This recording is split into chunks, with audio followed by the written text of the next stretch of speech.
birthday to you. Happy birthday to you. Happy birthday, dear.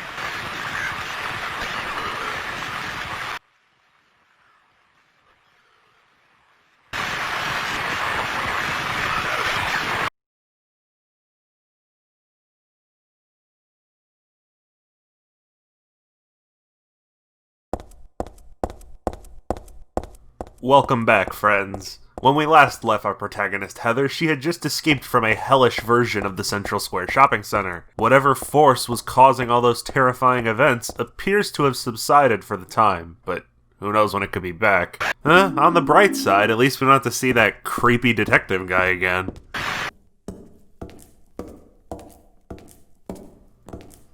Heather! It's you. What just happened? You must be one of them! What did I do? And what do you mean by one of them? You're in on this with that Claudia, aren't you? Claudia? What about her? She asked me to find you, that's all. So you are one of them. Claudia did all that? Look, I was just hired to find you. I'm not on anybody's side. I don't know anything about this. Why don't you start by telling me what happened here? And that monster, what the hell was that? I don't know any more than you do. All I know is that things are getting really screwy around here, and I got a weird feeling it's got something to do with me. Maybe you're just an innocent bystander, but I can't feel sorry for you because you dragged me into this. You know, if you hadn't found me... What are you talking about? What's so special about you anyway? If I knew that, I wouldn't be so confused, would I? But I know there's something. Something I've been running from and forgot for a long time.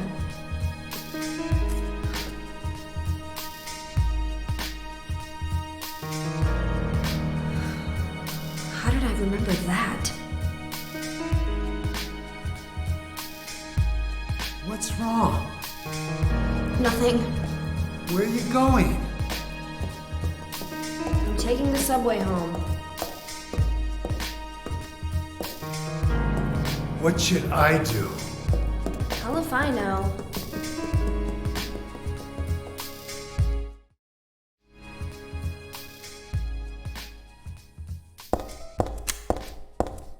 As is Silent Hill tradition, the first thing we should do when entering a new area is grab a map.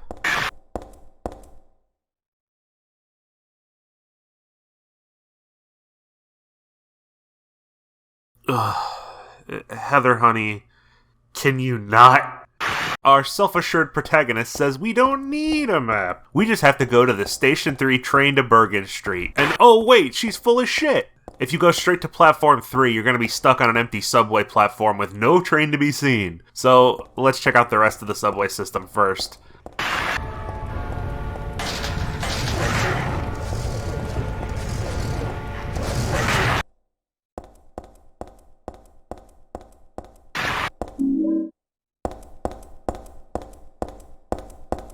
Down here is where the almost thing I was talking about comes into play again. Let me be clear, I like every area in Silent Hill 3 except for this place. This subway is a nightmare, and not in a good scary way, in a boring, annoying, shitty way. The subway system is the same set of hallways and train platforms mirrored 4 times, with their only distinguishing characteristic being the colored signs that lead to them. It makes navigation very disorienting, especially when we don't have a map to mark our progress or see the full layout. I've played this game no less than 4 times, and I still forget where precisely I'm meant to go. It turns out there is a map around here somewhere, apparently. I've never seen it. I have no idea where it is. I've never even bothered to look for it because Heather said we didn't need a map, so I would assume that's the game hinting to me that I shouldn't even bother looking for one. I decided to do some digging around to make sure it wasn't just me, and yeah, nope. Even this game's biggest supporters are like, yeah, the subway's a bit shit. Time to wander till we find something of interest.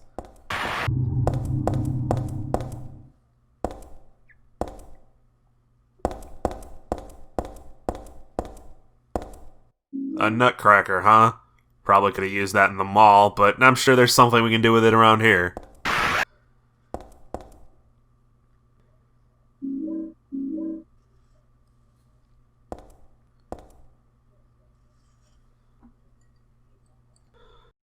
Hey, buddy, get up. This is America. We arrest people for being homeless around here.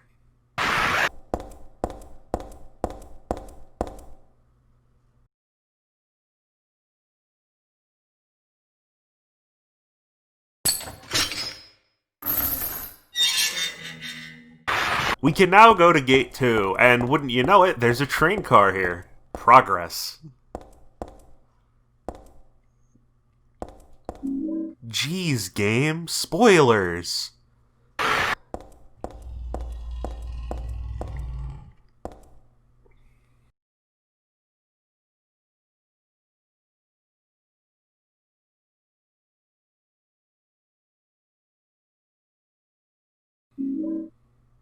Contrary to what you might interpret based on what Heather's saying, it isn't actually her birthday. She's simply musing over the idea because why else would there be a wrapped present? This seems like a stupid thing for me to need to point out, but there is a reason for...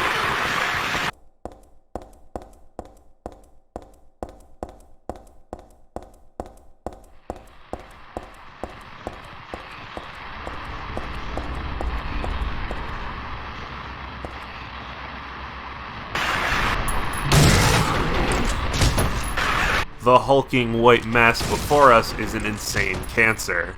Lethargic piles of tumors and pus that block off exits with their sheer size. Though don't be fooled, they can break into a brief sprint to charge into you. Unlike the other monsters, the insane cancer was designed by Silent Hill 3's director, Kazuhide Nakazawa.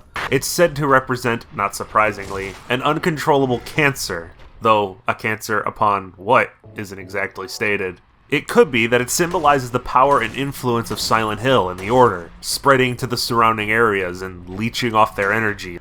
The best way to deal with an insane cancer is, luckily, the shotgun we just picked up. It holds 6 shells at a time and is very powerful, in fact the most powerful firearm you can wield on your first playthrough. It isn't a swift weapon, but it makes up for it by knocking over nearly any monster that takes a direct hit, leaving them open for more damage. This is very useful against the insane cancers because their health is, pardon the pun, insane. They take a ton of ammo to kill, and it's not very wise to get close to them for a melee attack, so they kind of function as bullet sponge walls you just have to try and blast through. We're almost done here, but this is where the level goes from boring to fucking infuriating. Before I show you how to continue, I need to show you something. You might have been wondering why I don't simply cross the platforms over the train tracks and am instead complaining about getting lost everywhere. Here's why.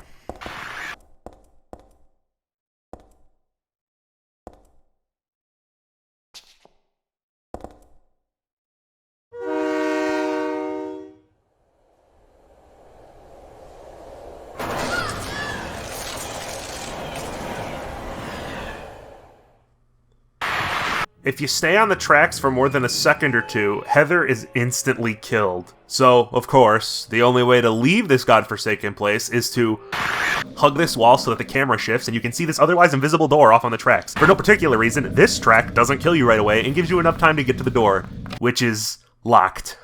Fuck, move it, you mutts.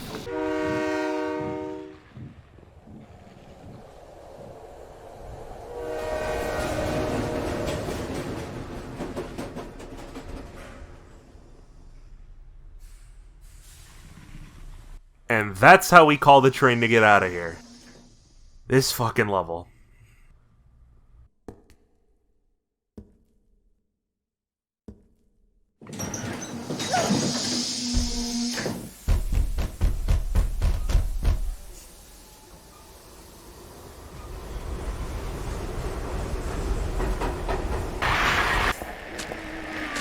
Alright. It's just a numb body. Nothing to worry about.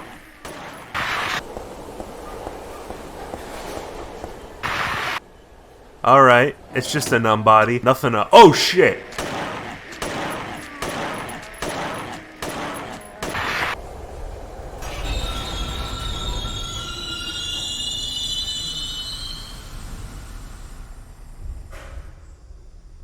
I get the distinct feeling this isn't supposed to be our stop.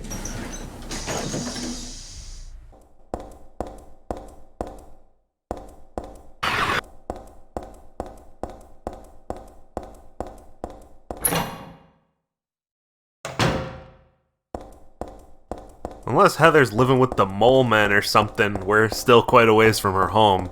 We've somehow wound up in a maze-like underpass for the subway system.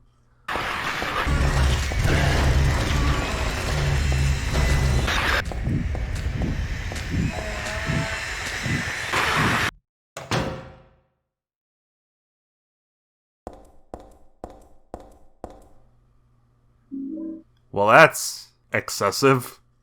'Tis an unusual weapon for a survival horror game. As you'd imagine from anyone who isn't a 14th century Germanic knight, Heather has a tough time carrying this behemoth around, much less attacking with it. On a regular basis, there's not much reason to use this thing.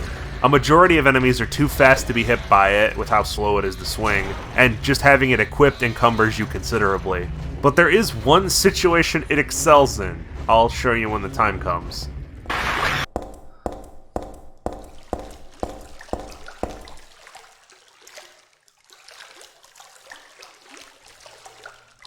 Yeah, why not? Everything else is a chore today.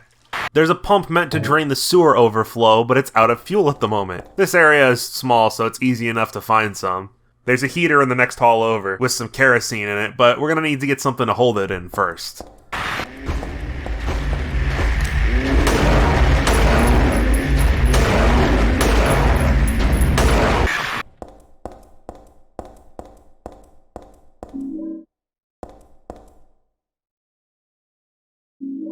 There, that should do it. Back to siphon out the oil and get that pump working.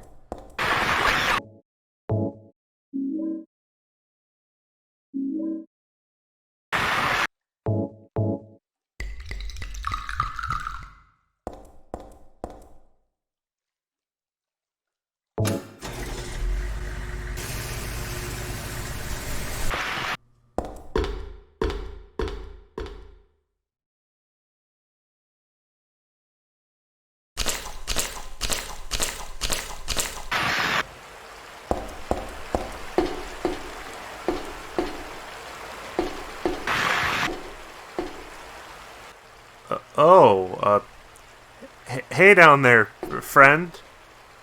Having a good time?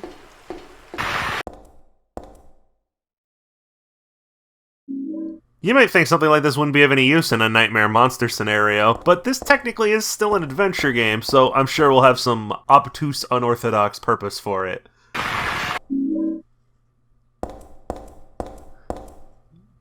On a desk in this workman's office is a log entry. I won't bother reading the whole thing, but it mentions that some sort of thing in the water is killing the maintenance workers down here, and whatever it is can't be hurt with conventional weaponry.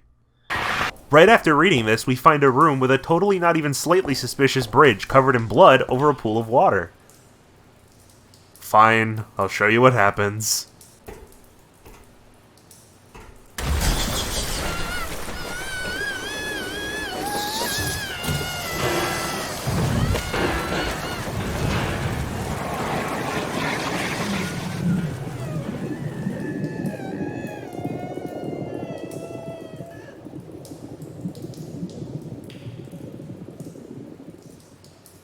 So let's pretend we're using our brains this time. There's an outlet on the wall right next to the pool. Usually we'd need a toaster for this situation, but I think a hairdryer will work just as well.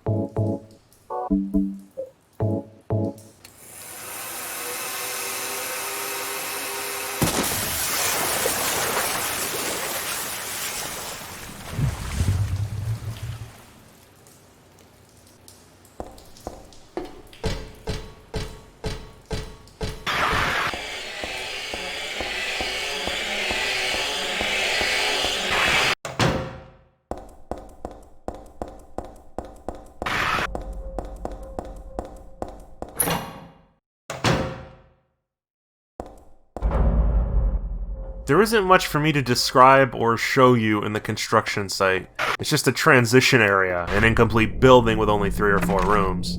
The second floor is locked, and the third and fourth floors have collapsed into each other in some kind of accident. By going to the 5th floor, and using this mattress to cushion Heather's fall, you can reach a section of the lower floor with the wall busted out. Carefully walking along the scaffolding, we find an open window that leads into the office building next door.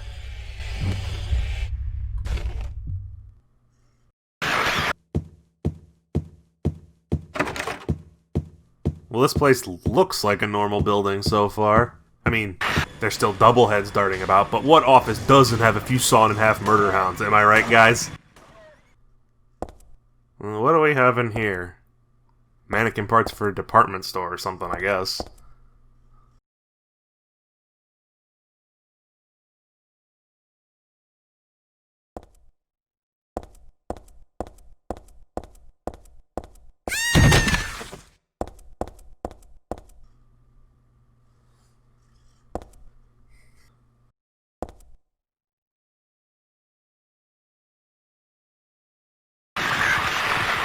In a small staff room, we find the building's map, as well as a rope, sorta. The drawer is just barely cracked open, and something is keeping it stuck shut. Time to go find a screwdriver or something to wedge it open.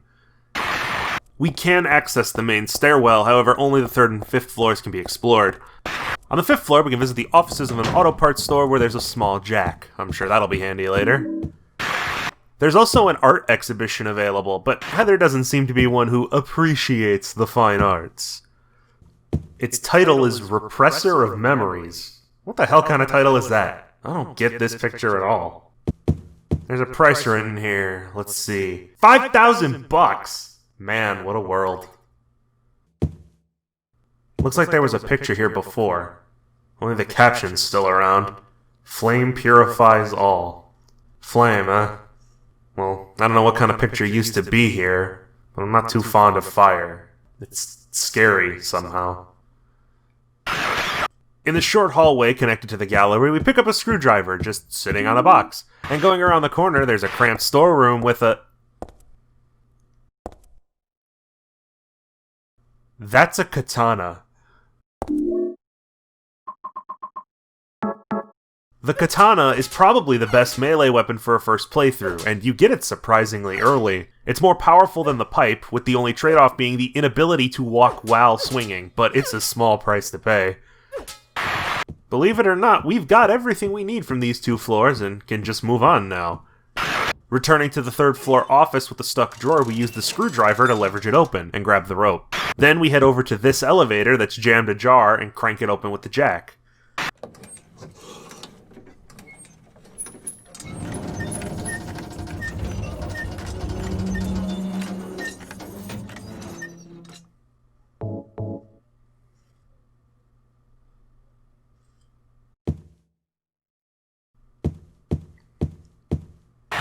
Well, this place seems safe.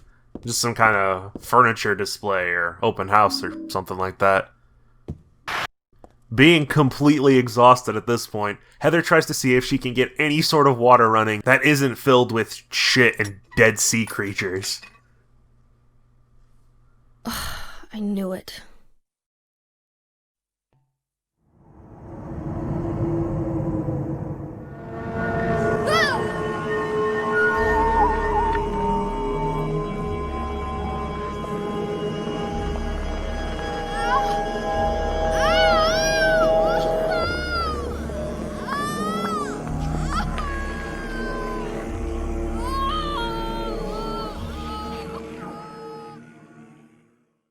It's being invaded by the Otherworld, by a world of someone's nightmarish delusions come to life.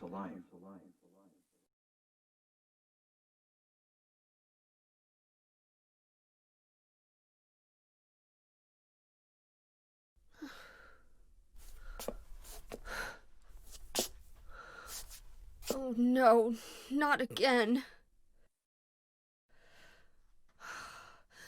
Did she do this too?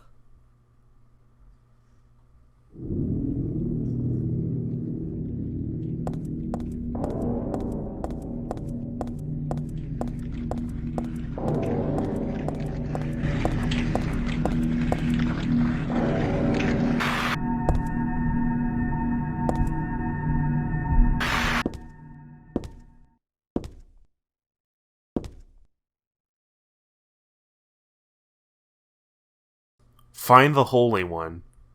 Killer? Wonder who that could possibly be about. Yeah, that figures.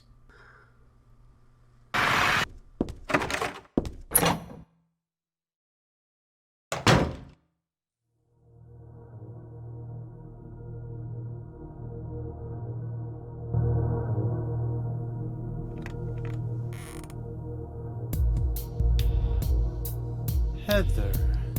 That's what you're called now, isn't it? And who are you? The name's Vincent. Don't forget it, okay? I'm on your side. So you say. But how do I know you're not with her? Her? You mean Claudia? Please don't lump me together with her. She was totally brainwashed by that crazy old hag. Well, I guess crazy old hag is a bit harsh. She is your mother, after all. My mother? What do you mean? You don't remember? So Harry didn't tell you anything. I guess he hid the truth to keep you on his side, eh? That figures. He's a pretty sneaky guy. Don't talk about my dad like that! Sorry. I apologize. Please, calm down. How do you know my father anyway? I know everything. I know about your past, too. Then tell me what's going on. You don't know even that? That's why I'm asking. If you know everything, then tell me how I can put an end to this. Not yet. Why not enjoy yourself a bit longer? Enjoy? I feel like I'm going crazy. Does this place get to you at all? Oh, it gets to me, all right. I find it most fascinating. Wait! I'm not finished talking! I knew you were on her side. How do you figure? There's something wrong with you, too.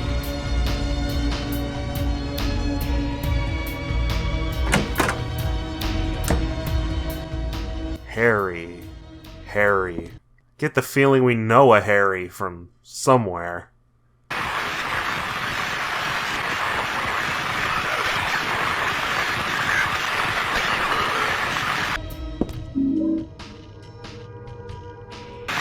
Our best bet for an exit would logically be the ground floor, so let's head there first, though I'm sure it won't be that simple.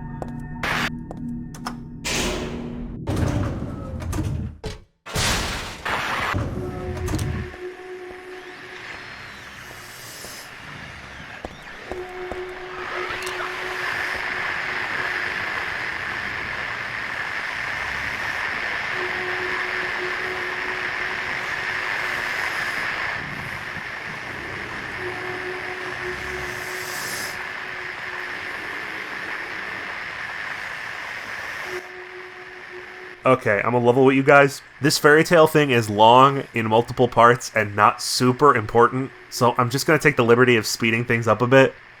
Once upon a time, there was a monster living at the gates of a village. It was a very scary and a very bad monster. It would catch people and crunch them up with its big teeth. The villagers were afraid of the monster, and no one would dare approach the gates. Everyone was stuck inside the village. When the king heard about this, he summoned his knights. The knights eagerly rode out to defeat the monster. Ha! Take that! Their swords slashed and spears flashed, but the monster wouldn't die. The monster tossed the knights into its mouth one by one, horses and all. What was the king to do? He fretted and fussed and paced the floor, but could think of no solution. Soon after, the village priestess came to the castle. She was a very kind and good person. The king asked her to defeat the monster guarding the gates.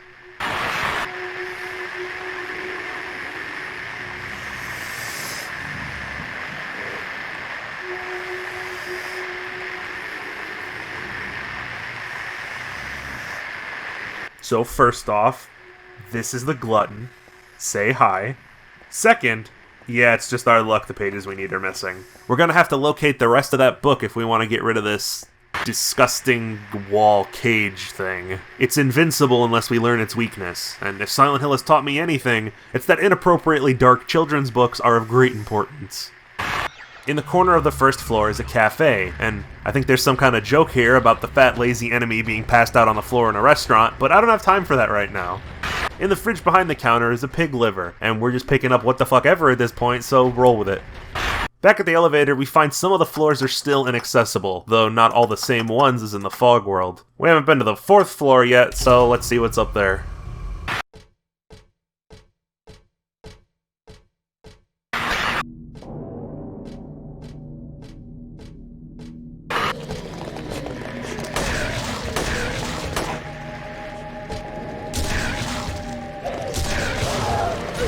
It's time to break out that almost perfect idea again. And believe me when I say that almost is doing a lot of carrying in this instance. Slurpers are irritating quadrupedal creatures that hastily crawl along the ground. They have no visible extremities on their stump-like arms, and wear what seems to be some sort of mask or hood. Most disturbingly, the front of their faces are elongated, much like an anteater, with a creepily realistic human mouth at the end. No one in my research has found an official statement on any sort of symbolic meaning for the Slurpers, if there even is one. The Book of Lost Memories, which is a developer-backed lore guide for the first 3 Silent Hill games, doesn't say anything about them, only that they use their disgusting mouth to suck up the blood and rust off the floor. Combating Slurpers is a disastrous affair. Due to the way the first 4 Silent Hill games handle their controls and camera, it's more or less impossible for you to shoot a Slurper reliably. I know I said there's a ton of ammo, but that doesn't mean I want to be wasting it while Heather doesn't lock on to what I need her to. Melee weapons aren't an option either, as you'll have to do a slower strong swing for its vertical reach. And by then, the Slurper has knocked you down and is proceeding to stomp all over you. And if there's more than one, or it's teamed with another type of monster, fucking forget it. And be prepared to shoot wildly and heal, because you're about to get stuck, sucked, and fucked in a dark, narrow hallway. And oh, if these videos were monetized, they certainly wouldn't be by now.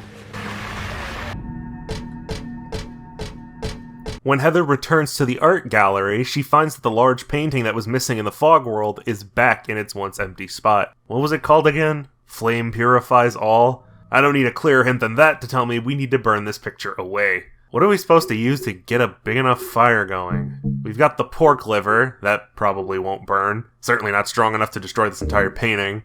The only items we have are the liver, a pack of matches that I picked up off a table, and that oxidol stuff. I have no idea what that is, but we got nothing to lose trying it.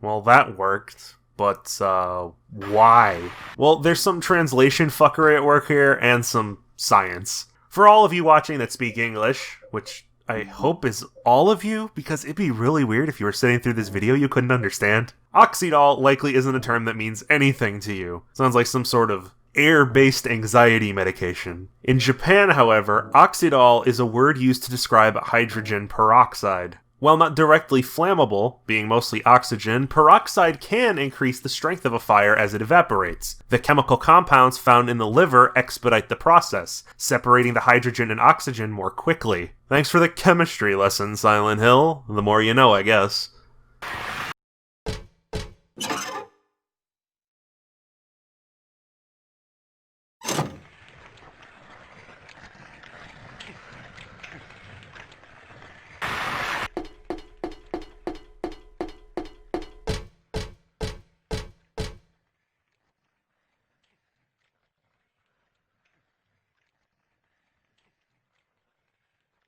The priestess accepted the king's request and went to the village gates, but when she saw the monster, she tried to convince it with words instead of killing it. Shut up, you! I'm going to eat you! The monster didn't listen to a word the priestess said, but she kept trying to convince the monster to give up. It's wrong to eat people, you know. The monster grew angry at this and attacked her, killing her with a single mighty blow. Shit, we're gonna want to avoid that. Searching on, we spy a pile of silver coins and a vending machine. On the wall beside it is some text that reads, "Thus one's life turns to riches. What was a bag of silver coins is now the number in a book. Yet faith hath no price. Ah, but do people know this? Really just gibberish, but it's meant to give you the idea of using the coin in the machine.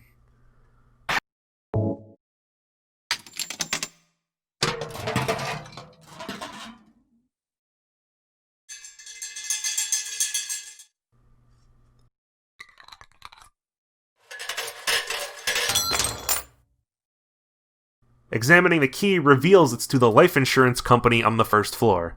Okay, all the way back down then.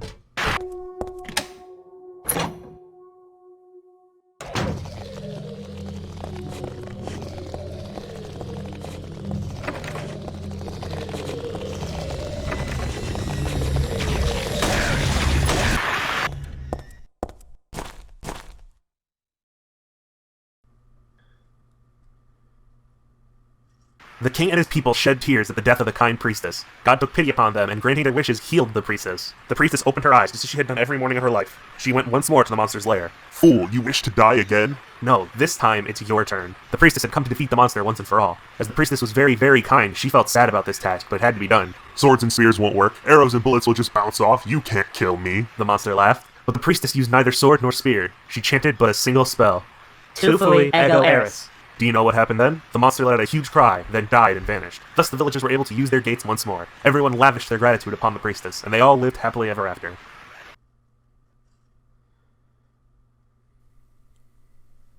Tu fui ego eris. Weird writing. What was that?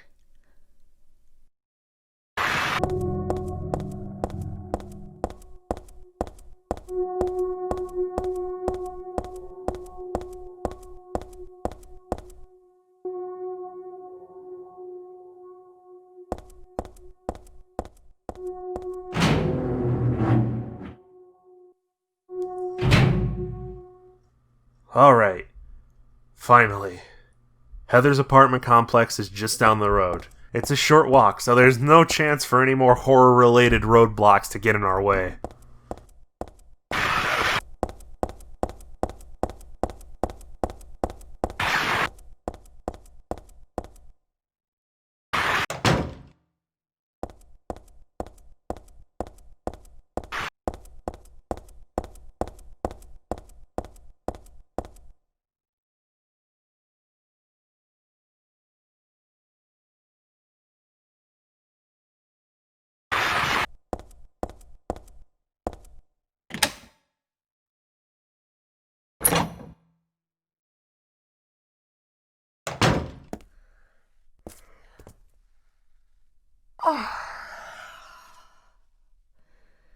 Dad, I'm home. Listen, something really crazy's going on. I think we should... Dad? Dad?